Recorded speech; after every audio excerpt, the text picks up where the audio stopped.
See that you are not led astray. For many will come in my name, saying, I am he, and the time is at hand. Do not go after them. And when you hear of wars and tumults, do not be terrified, for these things must first take place, but the end will not be at once. Then he said to them, Nation will rise against nation, and kingdom against kingdom. There will be great earthquakes, and in various places famines and pestilences.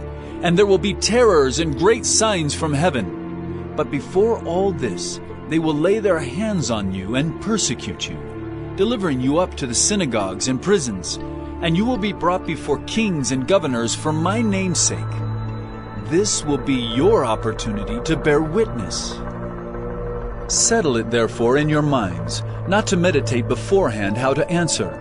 For I will give you a mouth and wisdom, which none of your adversaries will be able to withstand or contradict. You will be delivered up even by parents and brothers, and relatives and friends, and some of you they will put to death. You will be hated by all for my name's sake, but not a hair of your head will perish. By your endurance you will gain your lives.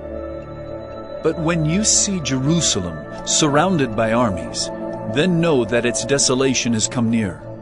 Then let those who are in Judea flee to the mountains, and let those who are inside the city depart, and let not those who are out in the country enter it. For these are days of vengeance, to fulfill all that is written. Alas for women who are pregnant, and for those who are nursing infants in those days. For there will be great distress upon the earth, and wrath against this people. They will fall by the edge of the sword, and be led captive among all nations. And Jerusalem will be trampled underfoot by the Gentiles until the times of the Gentiles are fulfilled.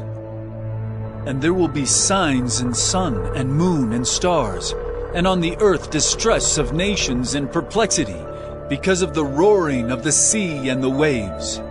People fainting with fear and with foreboding of what is coming on the world. For the powers of the heavens will be shaken. And then they will see the Son of Man coming in a cloud with power and great glory.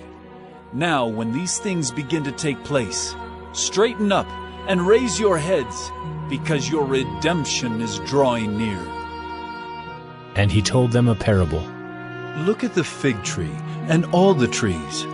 As soon as they come out in leaf, you see for yourselves and know that the summer is already near. So also, when you see these things taking place, you know that the kingdom of God is near. Truly I say to you, this generation will not pass away until all has taken place. Heaven and earth will pass away, but my words will not pass away. But watch yourselves, lest your hearts be weighed down with dissipation and drunkenness and cares of this life, and that day come upon you suddenly like a trap. For it will come upon all who dwell on the face of the whole earth. But stay awake at all times, praying that you may have strength to escape all these things that are going to take place, and to stand before the Son of Man. See that you are not led astray. For many will come in my name, saying,